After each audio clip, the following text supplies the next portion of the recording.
film Daddy reading it so Okay. that then you can listen. Okay. Chapter 1.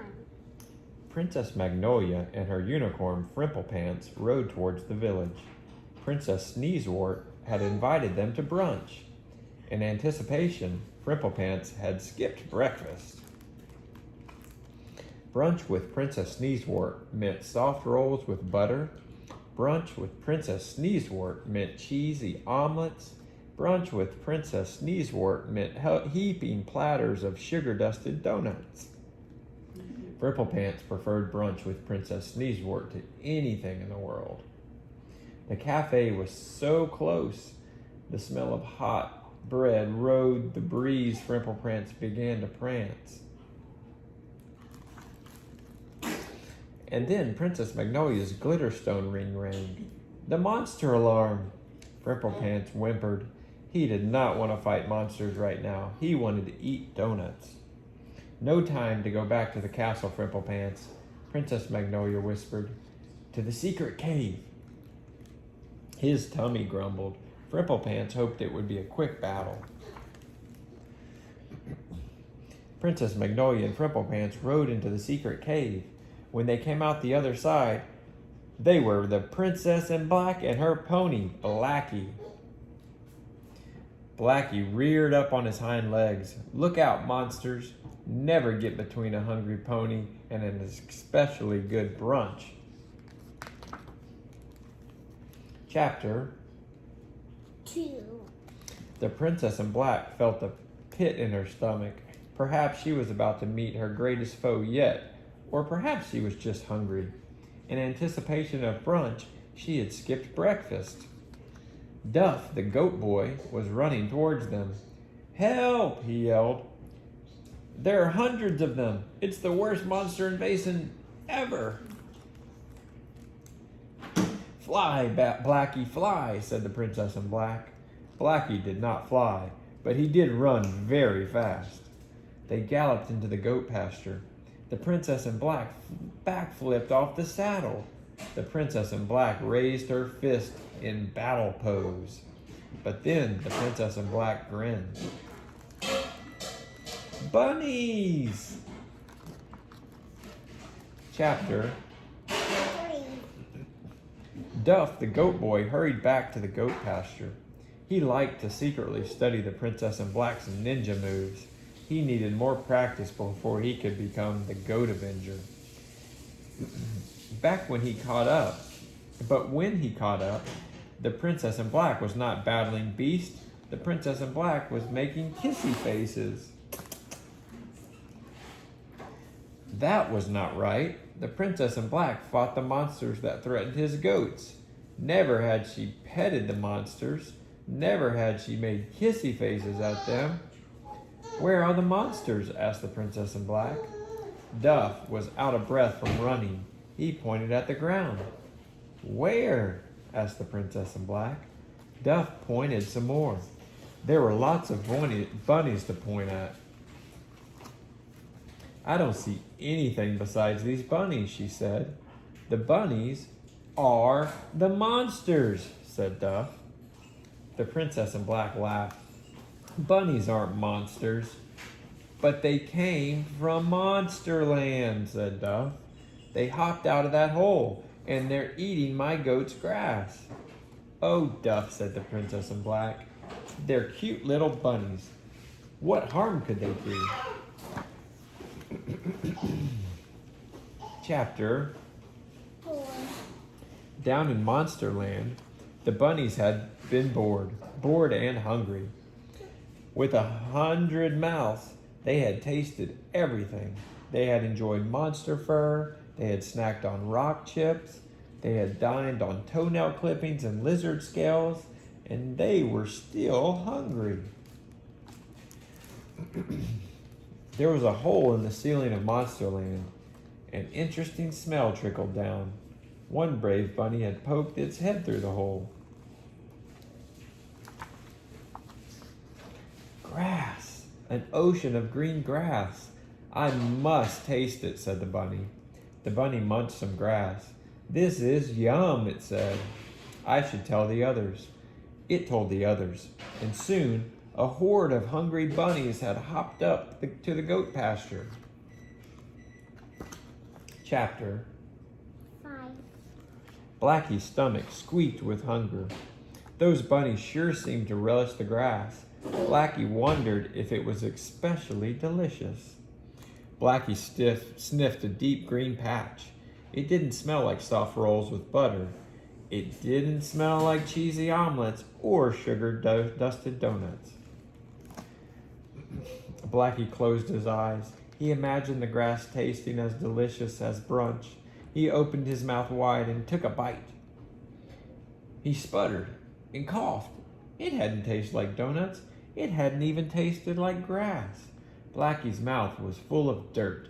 The bunnies had devoured the entire patch of grass.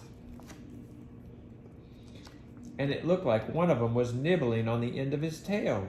Yes, one of those bunnies was most definitely nibbling on Blackie's tail. Blackie swished his tail. The bunny did not let go. Blackie pranced about. The bunny did not let go. Blackie sat down on his tail. The bunny let go. The bunny crawled away. Chapter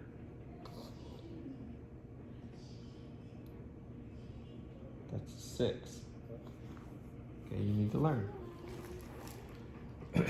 Princess in Black, you have to stop these monsters, said Duff. He pulled at his hair. He paced this way and that. Are you sure they came from Monsterland? She asked. Yes, said Duff. I saw them hop out of that hole. The poor things, said the Princess in Black. They probably came here to escape the monsters. We must keep them safe. Just then, a claw paw reached out of the hole. The first paw was followed by 8 more. A massive, drooling, 9-pawed monster emerged. It stood on its many hind legs. It opened its jaws. It said, "Roar!" The bunnies stopped eating. They looked at the monster. The monster started to say, "Roar!" again, but it had only gotten as far as roar. It had noticed the bunnies. The bunny's nose wiggled. The 9-pawed monster dived back into the hole. The bunnies resumed eating. Did you see? Said Duff. That massive, drooling, 9-pawed monster was scared of the bunnies. That's impossible, said the Princess in Black. Bunnies aren't scary. She petted the bunny on her lap. But instead of 1 bunny, now there were 3. Are there more bunnies than before? Chapter 7, good. The pasture was no longer green. The bunnies had devoured it. No, ma'am. The bunnies had devoured nearly every blade of grass. A few bunnies stuck like tree frogs to the big oak. Are they eating that tree? Asked Duff. Of course not, said the Princess in Black. Bunnies do not eat trees. More bunnies hopped on the tree trunk. Others took the branches. Seconds later, the tree was gone. The bunnies smacked their lips. They ate the tree, said Duff. They ate the entire tree. The Princess in Black didn't notice. She was petting the bunnies on her lap. Now there were 6. The bunnies began hopping onto goat backs. They nibbled goat hairs. They are eating my goats. They are eating my goats, Duff yelled. But they're cute little bunnies, said the Princess in Black. A cute little bunny jumped on top of a goat's head. It opened its tiny mouth wide, clamped down on a goat horn. There was a sound like chomp. The goat now had half a horn. Ah, said Duff. The Princess in Black looked down. A bunny was gnawing on her scepter. Chapter 2 circles on top of each other. Chapter 8. The Princess in Black stood up. 10 bunnies rolled off her lap. One was chewing a piece of her cape. You really are monsters, aren't you? She said. The bunnies wriggled their velvet velvet noses. The bunnies waggled their fluffy tails. A tall one munched the bell off a goat's neck. Okay, monster bunnies, that is it, said the Princess in Black. You may not eat the goats. Go back to the hole. The bunnies shuffled closer. One sniffed her shoe. The Princess in Black pressed the switch on her scepter. It turned into a staff. She swung it at the bunnies. Shimmer, sweep, feisty flash. Twinkle, twinkle, little smash. The bunnies dodged her attacks. The bunnies blinked at her. The bunnies began to snack on a boulder. Duff, I don't know what to do, said the Princess in Black. There are so many, I can't even touch them. Try the fearsome flutter clang, said Duff. That scared away the big-eared monster last spring. The Princess in Black extended her fan shield. She hit it with her staff. A loud clang echoed across the pasture. The bunnies twitched their ears. They ate more rocks. They crowded around the goats. The goats bleated nervously, especially the one who was missing half a horn. Back, bunnies, back, said the Princess in Black. The bunnies didn't move, except for the one taking dainty bites out of her shoe. Chapter 9. Very good. The bunnies watched the Princess in Black shout. The dark one sings for us, said one bunny. The bunnies watched the Princess in Black swing her staff. It dances for us, said another bunny. We should ask it for its food, said a bunny in the back. Are you food? Asked the bunny near her foot. If it wasn't food, it wouldn't tell us. It would tell us, said the bunny on the goat's head. It would say, I'm not food. If it is food, we should eat it, said a bunny no one had noticed before. Perhaps it does not hear well, said the tiniest bunny. Its ears are very small. Let's ask one more time, said the largest bunny, all at once. Hundreds of eyes looked at the Princess in Black. Hundreds of eyes blinked cutely at the same time. Are you food? The bunnies were asking. But the Princess in Black did not hear any question. She just saw the bunnies blinking cutely. She saw them sniff cutely and waggle their ears cutely. No answer, said the bunny in the middle. It must be food. Then all the bunnies said, eat it, at the exact same time. Chapter 10. Chapter 10. The Princess in Black did not know the bunnies were speaking. Duff did not know. The goats did not know. The hungry bunny horde spoke the language of cuteness. Cuteness sniffles, cuteness waggles, cute hops. Other cute animals could understand. And that was why Blackie understood. Because Blackie was not just Blackie the pony. He was also Frimplepants. Frimplepants the unicorn. And Frimplepants the unicorn was as cute as they came. Chapter 11. Very good. Blackie's tummy grumbled. It growled. It roared. Blackie had a hard time thinking about anything besides brunch. The brunch was missing. He then noticed the bunnies were saying something about eating. Did they want brunch? Were they wishing for rolls and omelets and donuts? No, they were going to eat the Princess in Black. The bunnies formed into one purple mass. Their mouths were open. Their teeth were shiny. Their black eyes stared at the Princess in Black. Blackie leaped in front of his friend. Stop, Blackie said with his soft neigh. All of the bunnies looked at Blackie. You may not eat her, Blackie said with a flutter of his eyelashes. It does not speak, the bunny said with a mouthful of Princess Shoe, told Blackie. It is food. She is not yum, Blackie said with a frisky step. She is yuck tasting. All the good food is gone. The bunnies looked around at the dry, dusty pasture. Surely there is good food in Monsterland, said Blackie. You have giant toenail clippings here, asked the bunny off to the side.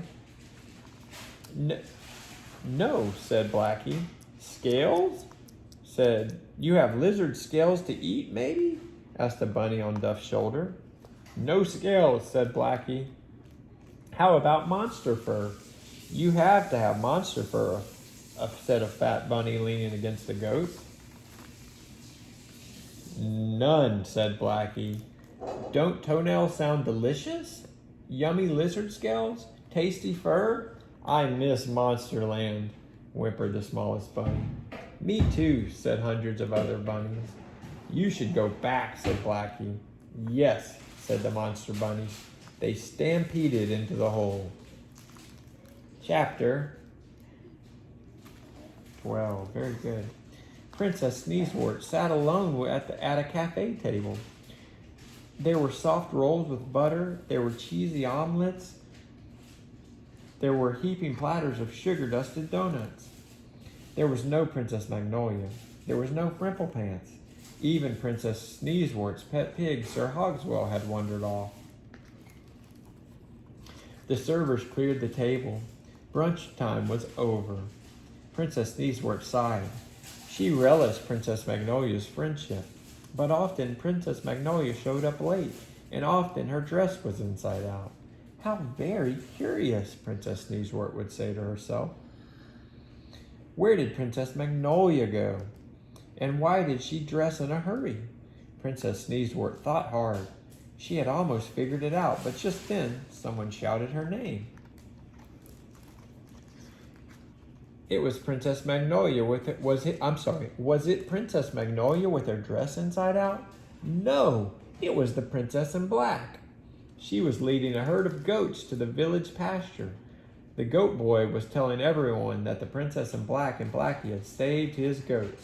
The crowd cheered. Princess Sneezewort, she called.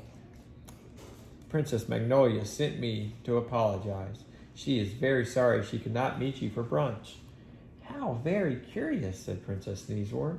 Sadly, brunch time is over. Blackie whimpered. Which means it's lunchtime, said Princess Sneezewort. Will you join me? Blackie's eyes widened. His ears twitched. His tail swooshed. In the language of cuteness, he was cheering too. I'd prefer lunch with you to anything in the world, said for the Princess in Black. Frimplepants the unicorn didn't get much brunch that day, but Blackie the pony lunched like a king. The end.